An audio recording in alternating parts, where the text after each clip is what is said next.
Hello दोस्तों, सभी को गुड मॉर्निंग। और कोचिंग सेंटर में आपका अपना स्वागत है। और आज जो 12th क्लास में सब्जेक्ट फिजिक्स में जो आपका चैप्टर स्टार्ट है विद्युत धारा, जिसका फर्स्ट लेक्चर आप देख चुके हो, उसमें आपने देखा था। और आज जो है इसका जो सेकंड लेक्चर है, इसमें हम कुछ टॉपिक इसके पढ़ते हैं, जिसमें पहले आप जानते हो, हालांकि बोर्ड में कमी आता है, लेकिन फिर भी जो टॉपिक है वो है विद्युत चालन। तो क्या होता है विद्युत चालन, इसे कहते हैं विद्युत चालन। क्या होता है विद्युत चालन? भाई, विद्युत जो आवेश है उसका एक स्थान से, जो आवेशित कण होते हैं, उन आवेशित कणों का एक स्थान से दूसरे स्थान पर जाना क्या कहलाता है? विद्युत चालन कहलाता है। ठीक है, आवेशित कणों का एक स्थान से दूसरे स्थान पर चलना प्रवाह हमारा कहलाता है विद्युत चालन। तो इसकी डेफिनेशन क्या होगी? डेफिनेशन क्या होगी? आवेशित कणों का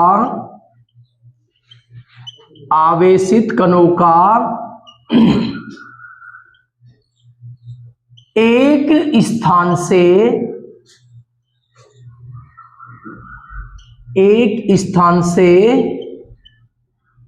दूसरे स्थान तक स्थानांतरण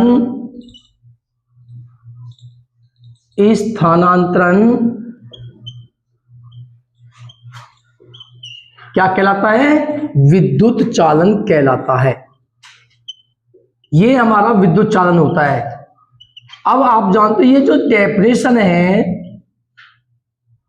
ये डेफिनेशन पेपर में तो आती नहीं है, लेकिन बेस तो यही है कि विद्युत चालन होता क्या है। आवेशित कणों का एक स्थान से दूसरे स्थान पर जो प्रवाह होता है उसे हम कहते हैं विद्युत चालन। ये इसकी डेफिनेशन है। अब आवेशित कण जो आपके चालन में आवेशित कण है, इन आवेशित कण को क्या कहते हैं? हम आवेश वाहक कहते हैं। इन आवेशित कणों को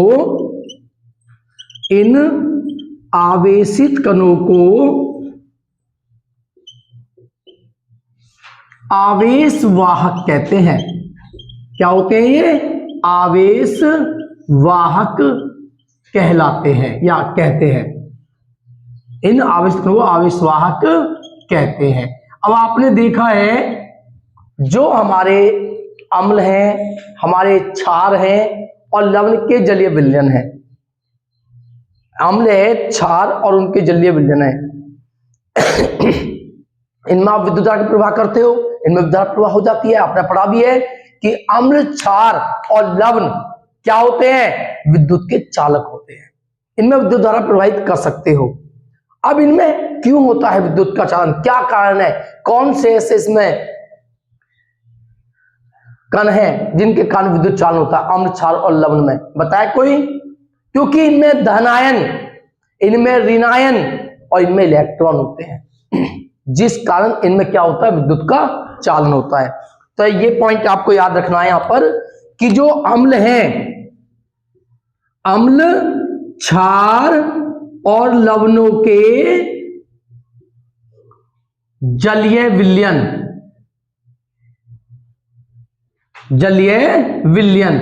जो अम्ल हैं और जो क्षार हैं और जो लवणों के जलीय विलयन है, इनमें क्या होता है? धनायन, ऋणायन या धनावेशित कण या ऋणावेशित कण, ऐसे बोल सकते हैं। धनावेशित कण, ऋणावेशित कण, और क्या होते हैं? तथा इसमें होते हैं इलेक्ट्रॉन के कारण क्या होता है? विद्युत चालन होता है। जो हमारे अम्ल हैं, क्षार हैं और लवणों के जो जलीय विलयन है, इनमें धनावेशित, ऋणावेशित तथा इलेक्ट्रॉन होते हैं। और इन्हीं के कारण इनमें क्या होता है, विद्युत का चालन होता है। और इस क्रिया को क्या बोलते हैं, विद्युत अपघटन, जिसे विद्युत अपघटन कहते हैं। इस क्रिया को क्या कहा जाता है, विद्युत अपघटन। और जब क्रिया होती है ना विद्युत अपघटन, तो वो टूट जाते हैं धनावेशित कणों में और ऋणावेशित कणों में। जैसा कि आप मान लेते हैं NaCl है नमक, ये आपका सॉल्ट है, लवण है। इसका जब जलीय विलयन लेते हो उसमें आप विद्युत धारा प्रवाहित करते हो। क्या करते हो, विद्युत धारा आप उसमें प्रवाहित करते हो।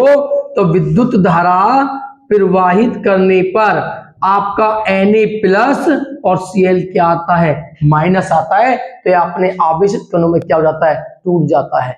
किस क्रिया द्वारा, विद्युत चालन द्वारा। जब आप इस NaCl के जलीय विलयन में विद्युत धारा प्रवाहित करते हो तो ये अपने आवेशित कणों में टूट जाता है। ये किसके द्वारा होता है, विद्युत धारा। तो ये क्रिया क्या कहलाएगी आपकी, विद्युत अपघटन कहलाती है। ठीक है, तो ये है हमारा विद्युत चालन, यानी कि आवेश का एक स्थान से दूसरे स्थान पर जो स्थानांतरण होता है आवेश, है ना, ये कहलाता है हमारा क्या, विद्युत चालन। और जितनी भी धातु है आपने पढ़ा है, सभी धातुओं में क्या होता है, विद्युत का चालन होता है। ठीक है, जितनी भी धातु है उन सभी में क्या होता है, विद्युत का चालन होता है। इसे टॉपिक को नोट्स कीजिए। तो इसका नेक्स्ट टॉपिक है मुक्त इलेक्ट्रॉन। क्या होते हैं मुक्त इलेक्ट्रॉन। अगर मुक्त इलेक्ट्रॉन नहीं हो ना तो कोई भी धातु चालक नहीं होगी। आपने पढ़ा होगा 10th क्लास में भी कि किसी धातु में मुक्त इलेक्ट्रॉन है तभी वो विद्युत की चालक है। अगर मुक्त इलेक्ट्रॉन नहीं है धातु के अंदर तो वो विद्युत की चालक नहीं है। लोहा, चांदी, सिल्वर, पीतल, ये सब विद्युत की चालक है क्योंकि इनके अंदर क्या पाए जाते हैं, मुक्त इलेक्ट्रॉन। लकड़ी है, सूखी लकड़ी है, प्लास्टिक है, एबोनाइट है, रबड़ है, इनके अंदर मुक्त इलेक्ट्रॉन नहीं है, इसलिए विद्युत की चालक नहीं है। तो आपसे कभी कभी कोई पूछता है कि भी धातु विद्युत की चालक क्यों होती है, क्योंकि धातुओं में क्या पाए जाते हैं, मुक्त इलेक्ट्रॉन। और इसी मुक्त इलेक्ट्रॉन के कारण धातुएं क्या होती हैं, विद्युत की चालक होती है, ऊष्मा की चालक होती हैं। अगर ये मुक्त इलेक्ट्रॉन धातु के अंदर नहीं है तो धातु विद्युत की चालक नहीं है। अब मुक्त इलेक्ट्रॉन होते क्या हैं, क्या होते हैं मुक्त इलेक्ट्रॉन, जिसे हम चालक इलेक्ट्रॉन भी कहते हैं। क्या होते हैं मुक्त इलेक्ट्रॉन, ये कमरे का ताप है और सामान्यतः कमरे के ताप पर आप देखते हो कि ऊष्मीय विक्षोभ के कारण कमरे के ताप पर क्या होता है, ऊष्मीय विक्षोभ होता है। ठीक है, और उस ऊष्मीय विक्षोभ के कारण इलेक्ट्रॉन जो है जो मूल नाभिक से अलग हो जाते हैं, यानी कि मूल नाभिक जो होगा आपका उससे पृथक हो जाते हैं। तो डेफिनेशन इसकी लिखिए, सामान्यतः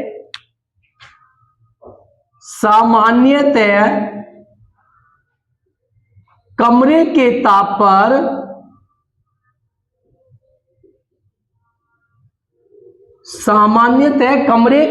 पर ऊष्मीय विक्षोभ के कारण ऊष्मीय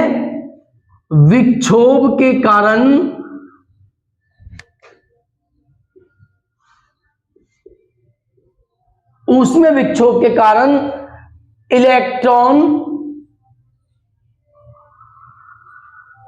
इलेक्ट्रॉन मूल नाभिक से अलग हो जाते हैं। इलेक्ट्रॉन मूल नाभिक से अलग यानी कि पृथक हो जाते हैं। इलेक्ट्रॉन मूल नाभिक से पृथक हो जाते हैं और क्या होगा, मतलब जब वो इलेक्ट्रॉन मूल नाभिक से पृथक होंगे तो वो उस धातु के अंदर, संपूर्ण धातु के अंदर वो पृथक हो गए, मुक्त हो गए। अब वो कहीं भी जा सकते हैं और कहीं भी आ सकते हैं। तो धातु के अंदर क्या होंगे, मुक्त रूप से गति करते हैं। इन्हीं इलेक्ट्रॉन को क्या कहा जाता है, मुक्त इलेक्ट्रॉन कहते हैं। ठीक है, तो इस कारण ये जो है चालक के अंदर अपनी इच्छा अनुसार गति करते हैं, जिस कारण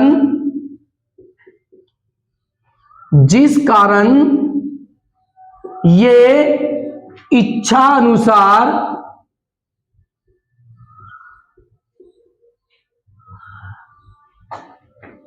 चालक के अंदर गति करते हैं। ठीक है, ऊष्मिक क्षोभ होता है तो इलेक्ट्रॉन मूल अवस्था से निकल जाते हैं नाभिक से और धातु में उस चालक में अंदर सभी दिशाओं में गति करते हैं। इन इलेक्ट्रॉनों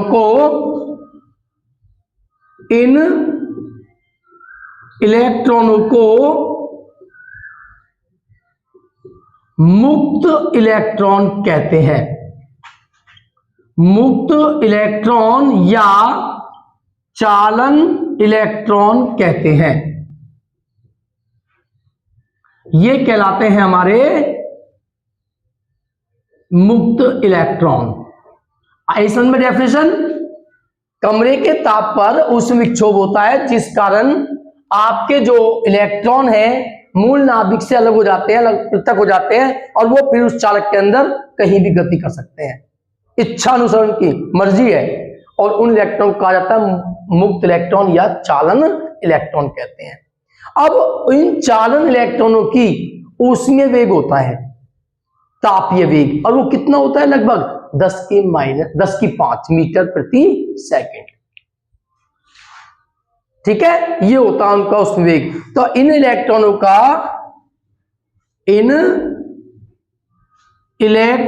का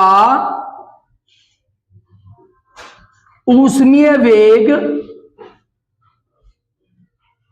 जिसे हम क्या बोलते हैं? तापीय वेग भी कहते हैं। तापीय वेग 10⁵ मीटर प्रति सेकंड होता है।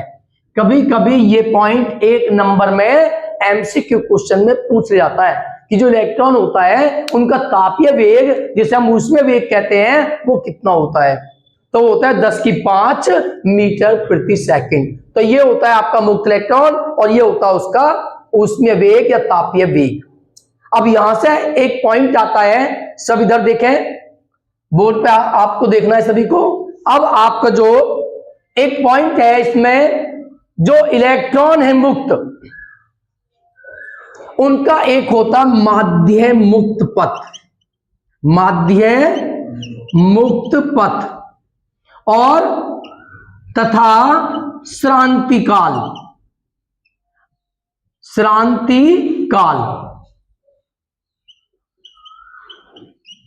तो माध्य मुक्त पथ या श्रांति काल किसे कहते हैं, यहां से अब आपको समझना है। आपने देखा मुक्त इलेक्ट्रॉन क्या होते हैं और उनका ऊष्मीय वेग क्या होता है, तापीय वेग क्या होता है। अब ये आपका मेन टॉपिक है कि माध्य मुक्त पथ और श्रांति काल किसे कहते हैं। काल लगा हुआ है, काल जिसमें भी लग जाता है वो क्या होता है? समय।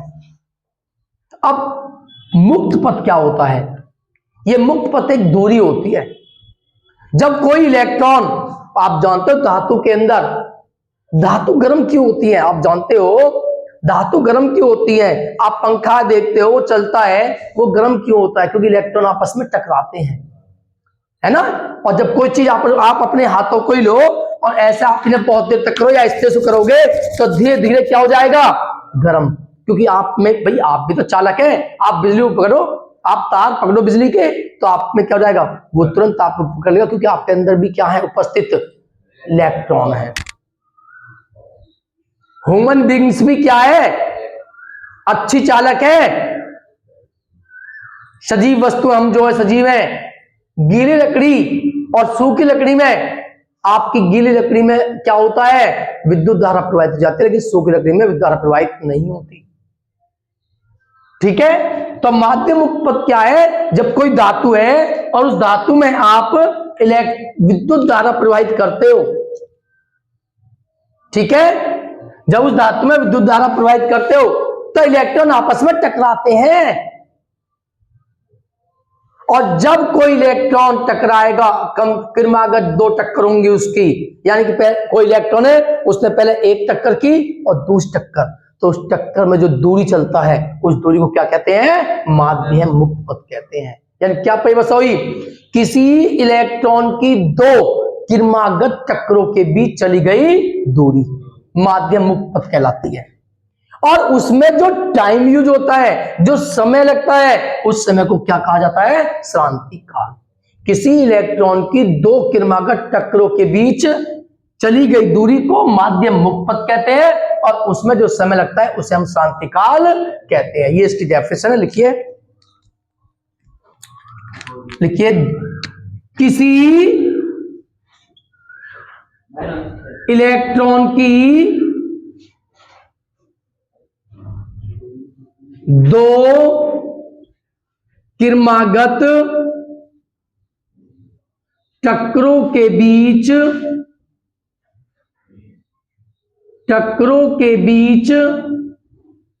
चली गई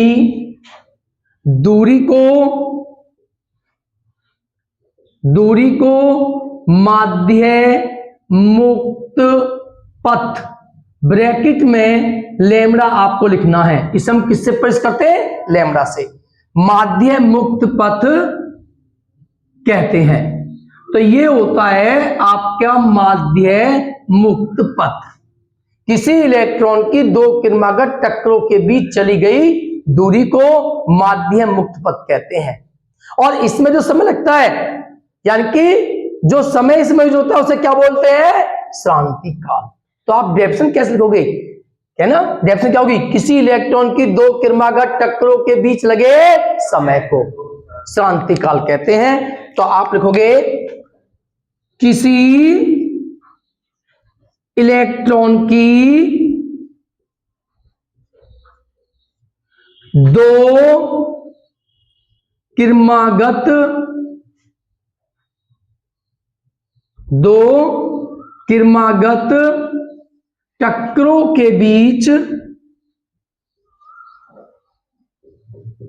चक्रों के बीच लगे समय को श्रांति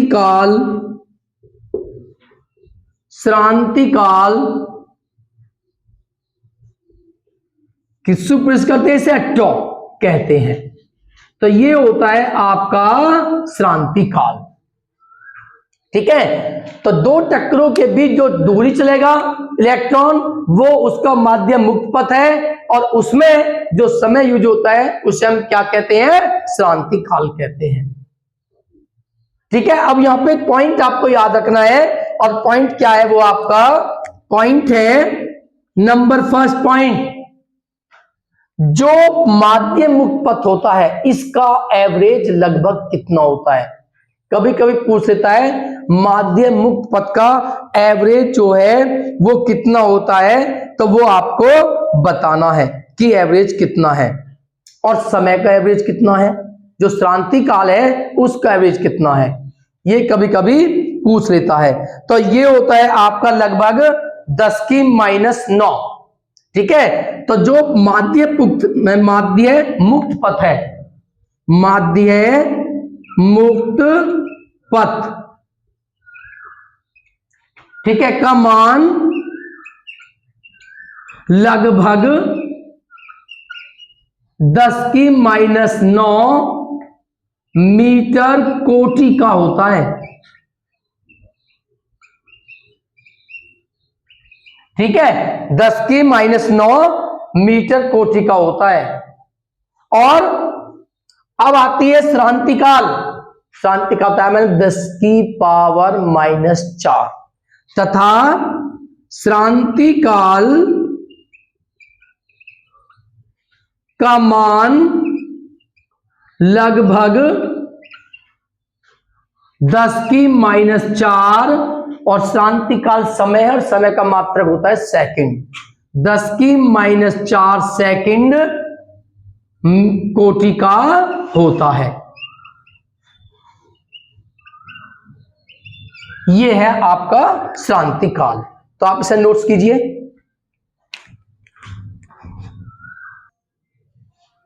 तो नेक्स्ट टॉपिक क्या है आपका? अनुगमन वेग। क्या होता है? आप जानते हो भाई, कोई भी तार है और उस तार को आपने बैटरी से जोड़ दिया। ठीक है, तो जब बैटरी से आप जोड़ोगे तो उसमें विद्युत वाहक बल लगता है इलेक्ट्रॉन पर, विद्युत वाहक बल लगता है आपका। और इलेक्ट्रॉन जो तार के धनायन है उनसे टकराते रहते हैं कंटिन्यू, है ना, उससे टकराते हैं, जिस कारण वो जो बैटरी का विभव जिससे आपने उस तार को जोड़ा था वो इलेक्ट्रॉन को गति प्रदान नहीं कर पाता है। ठीक है, त्वरण प्रदान नहीं कर पाता, टकराते रहते हैं कंटिन्यू धनायन से। तो क्या होता है फिर, वो जो है उसमें इलेक्ट्रॉन को तार की लंबाई की दिशा में एक वेग देता है, छोटा सा वेग। उस छोटे से नियत वेग होता वो ना तो बढ़ता है ना घटता है प्रकार से, यानी कि वो नियत वेग होता है। उसी नियत वेग को क्या कहा जाता है, अनुगमन वेग। यानी कि सिंपल डेफिनेशन क्या है मैं आपको दिखाता हूं। मान लो ये आपके पास एक चालक है, बेलनाकार चालक मान लेते हैं। ये आपके पास एक बेलनाकार चालक है और इस बेलनाकार चालक को आपने किससे जोड़ दिया है, बैटरी के सिरों से। मान लेते हैं ये बैटरी है और ये बैटरी का आपका धन सिरा है और ये आपका ऋण सिरा है। तो आवेश यानी कि धारा किधर बहती है, आपने पढ़ा है कभी, धारा जो बहती है वो -2 इस तरह से ये डायरेक्शन में होती है, प्लस डायरेक्शन से माइनस की डायरेक्शन की ओर। ये -2 प्लस डायरेक्शन की ओर जो डायरेक्शन है वो धारा की होती है, दिशा। और जो इलेक्ट्रॉन होते हैं ये, अब जो आपकी धारा है, इलेक्ट्रॉन धारा की विपरीत दिशा में बहते हैं, ये भी ध्यान रखना है। इलेक्ट्रॉन सदैव धारा की विपरीत दिशा में बहते हैं। लास्ट में चैप्टर आएगा अभी आपका, सबसे लास्ट फिजिक्स का, सेकंड फिजिक्स का लास्ट चैप्टर, ठीक है, जिसका नाम है जंक्शन पीएन संधि डायोड। तो यहां पर आपके ये इलेक्ट्रॉन है, मान लेते हैं ये इलेक्ट्रॉन है आपके, और इलेक्ट्रॉन पे कैसा साइन होता है, कैसा चिन्ह होता है, माइनस। तो ये इलेक्ट्रॉन है और इनकी दिशा क्या होगी, धारा के विपरीत दिशा में बहते हैं।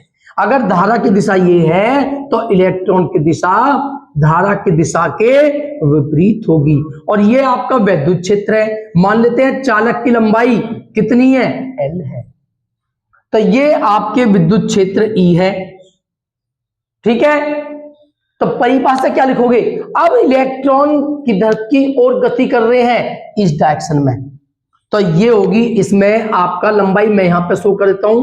मान लो चालक की लंबाई कितनी है आपकी, L, तो ये है इलेक्ट्रॉन की दिशा, देखते हो आप। और ये इलेक्ट्रॉन जिस वेग से चालक के अंदर गति करते हैं, जब आपने उस चालक को किसी बैटरी से जोड़ा है, विभवांतर से आपने जोड़ा है, तो ये होगी उसमें अनुगमन वेग v और स्मॉल d नीचे लगाना है। तो अनुगमन वेग किससे प्रदर्शित करते हैं, vd।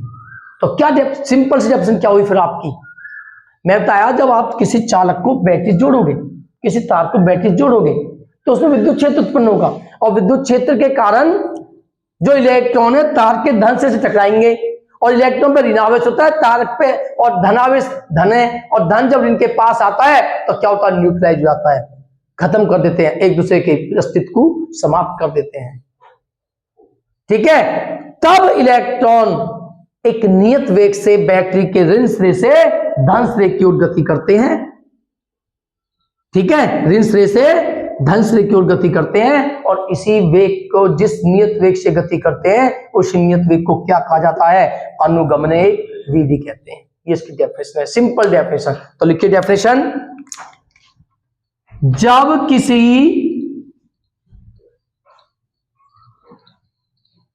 चालक को बैटरी के सिरों से जोड़ा जाता है, सिरों से जोड़ा जाता है, तो इलेक्ट्रॉन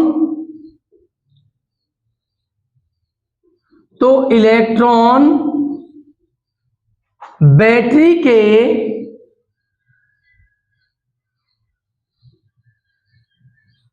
ऋण सिरे से, बैटरी के ऋण सिरे से धन सिरे की ओर एक नियत वेग से गति करते हैं। धन सिरे की ओर एक नियत वेग से गति करते हैं। इस नियत वेग को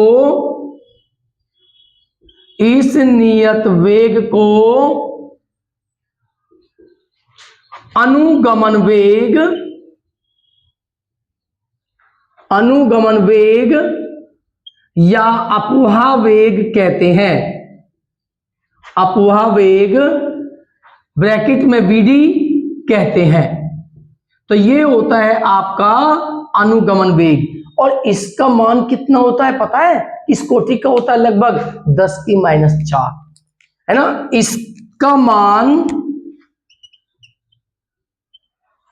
इसका मान लगभग 10⁻⁴ मीटर प्रति सेकंड कोटि का होता है। मीटर प्रति सेकंड कोटि का होता है, ये इसका लगभग मान होता है। इसे आप नोट्स कीजिए। तो नेक्स्ट टॉपिक है अनुगमन वेग और विद्युत धारा में संबंध। ये इंपॉर्टेंट है आपका इस चैप्टर में, ये इंपॉर्टेंट टॉपिक है अनुगमन वेग और विद्युत धारा आई में क्या संबंध होता है। वीडी और आई में संबंध क्या है? तो मान लेते हैं ये चालक है जिसके बारे में आपको बता चुका हूं, ठीक है। तो इस चालक के जिसकी लंबाई कितनी मानी हमने L, ठीक है। तो इसके भीतर हर बिंदु पर अगर विद्युत क्षेत्र की तीव्रता आपको निकालना है, हालांकि तीव्रता का इसमें कोई यूज नहीं है। तो सबसे पहले आप जानते हो इसके बारे में आपको लिखना है। तो माना ये एक चालक है AB, बेलनाकार चालक। तो माना एक बेलनाकार चालक की लंबाई L तथा अनुप्रस्थ क्षेत्रफल हम मान लेते हैं इसका A वर्ग मीटर। अनुप्रस्थ क्षेत्रफल A वर्ग मीटर है, इसका अनुप्रस्थ क्षेत्रफल A वर्ग मीटर है, ठीक है। और इसमें जो इलेक्ट्रॉन बह रहे हैं, इलेक्ट्रॉन फ्लो हो रहे हैं, उनका अनुगमन वेग क्या है? Vd। तथा इलेक्ट्रॉन का अनुगमन वेग Vd है।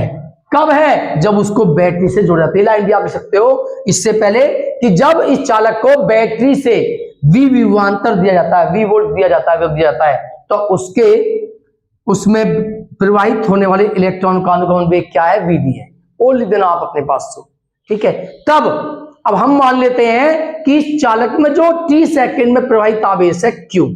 तब माना चालक में t सेकंड में प्रवाहित आवेश Q है। तो आपने पढ़ा था Q इक्वल क्या होता है? IT। आपने क्या पढ़ा है? Q equal IT। तो I इक्वल क्या हुआ? Q upon T। ये आपकी इक्वेशन क्या हुई? फर्स्ट। अब हम निकालते हैं t सेकंड में इलेक्ट्रॉन ने दूरी कितनी चली। t सेकंड में जो इलेक्ट्रॉन ने दूरी चली, टोटल L नहीं, हम मान लेते हैं, हम निकालते हैं t सेकंड में इलेक्ट्रॉन द्वारा चली गई दूरी। तो बराबर t सेकंड में इलेक्ट्रॉन कितनी दूरी चलेगा? बताइए। दूरी बराबर क्या होता है? बताइए क्या होता है? दूरी बराबर चाल गुना समय। क्या होता है? चाल गुना समय। ये आपने पढ़ा है। तो आप जानते हो इलेक्ट्रॉन का जो वेग है, चाल है, वो कितनी है? Vd। और समय क्या है आपका? t। ये t समय में किसी इलेक्ट्रॉन द्वारा चली गई दूरी है। t सेकंड में चली गई दूरी आपकी है vd इंटू टी। अब इसके बाद हम ये मानते हैं कि जो इलेक्ट्रॉन है उस इलेक्ट्रॉन में ये टोटल इस चालक का आयतन है, लेकिन एकांक आयतन का मतलब क्या होता है? छोटे से आयतन में, एकांक आयतन में इलेक्ट्रॉन की संख्या मान लेते हैं हम n है। तब माना एकांक आयतन में इलेक्ट्रॉन की संख्या स्मॉल n है। ये एकांक आयतन में इलेक्ट्रॉन की संख्या है, एकांक आयतन में इलेक्ट्रॉन की संख्या। ये समझना, एकांक आयतन में ये इलेक्ट्रॉन है, मतलब इसमें, इस पॉइंट में ये एकांक है। तो इस टोटल में कितने इलेक्ट्रॉन होंगे, टोटल आयतन में कितने इलेक्ट्रॉन होंगे वो निकालते हैं। तो कैसे निकलेगा? तो हम निकालते हैं तब चालक के संपूर्ण आयतन में इलेक्ट्रॉन की संख्या। एकांक आयतन में ये इलेक्ट्रॉन है, कितने? n। तो टोटल आयतन में इलेक्ट्रॉन कैसे निकालोगे? कैसे निकालोगे टोटल आयतन में? एकांक आयतन में जो इलेक्ट्रॉन की संख्या है n, उसमें आप उस चालक के कुल आयतन से क्या कर दोगे? गुना। तो कुल इलेक्ट्रॉन की संख्या निकल कर आ जाएगी, और इलेक्ट्रॉन की कुल संख्या को हम किससे प्रतिस्थापित कर रहे हैं? Capital N। तो N, अब बताइए इस चालक का कुल आयतन आप कैसे निकालोगे? बताइए कोई भी, अगर किसी के क्षेत्रफल में दूरी से गुना कर दी जाए तो क्या बन जाता है? आयतन। क्यों बताइए? भाई क्षेत्रफल का मात्रक आपने पढ़ा है मीटर स्क्वायर होता है, और दूरी का मात्रक होता है मीटर, और मीटर स्क्वायर में जब मीटर की गुना होती है तो मीटर की क्या बन जाती है? क्यूब। और मीटर की क्यूब किसका मात्रक है? आयतन का। तो यदि किसी के क्षेत्रफल में किससे गुना कर दी जा? दूरी से, तो उसका आयतन बन जाता है। ठीक है, तो आप देखते हो इसका जो आयतन है, इसके अनुप्रस्थ काट का क्षेत्रफल कितना लिया है आपने? a। तो ये हुआ आपका क्षेत्रफल वर्ग मीटर में, और इसने कितनी दूरी चली थी इलेक्ट्रॉन ने? वो दूरी थी आपकी किसके? vd into T. क्लियर? तो ये आपका टोटल इलेक्ट्रॉन की संख्या है संपूर्ण चालक में, ये इलेक्ट्रॉन उपस्थित है। ये क्लियर? और आप जानते हो कि कुल इलेक्ट्रॉन की संख्या वो क्या होती है? n। आपने पढ़ा होगा जो कुल इलेक्ट्रॉन की संख्या है। तो अब हम चालक में जो कुल आवेश, प्रवाहित आवेश है वो निकालते हैं। तो चालक में प्रवाहित आवेश निकालते हैं, और वो होता है Q बराबर Ne। पढ़ा था आपने, Q इक्वल क्या होता है? Ne पढ़ा है। तो आपका Q इक्वल Ne है, और Q इक्वल N की वैल्यू पुट करोगे, क्या है आपके पास? NaVdT। ये N की वैल्यू है इंटू E। और समीकरण 1 से, अब आप समीकरण 1 को देखिए, क्या है? I equal Q upon T. I equal Q के प्लेस पर क्या पुट कीजिए?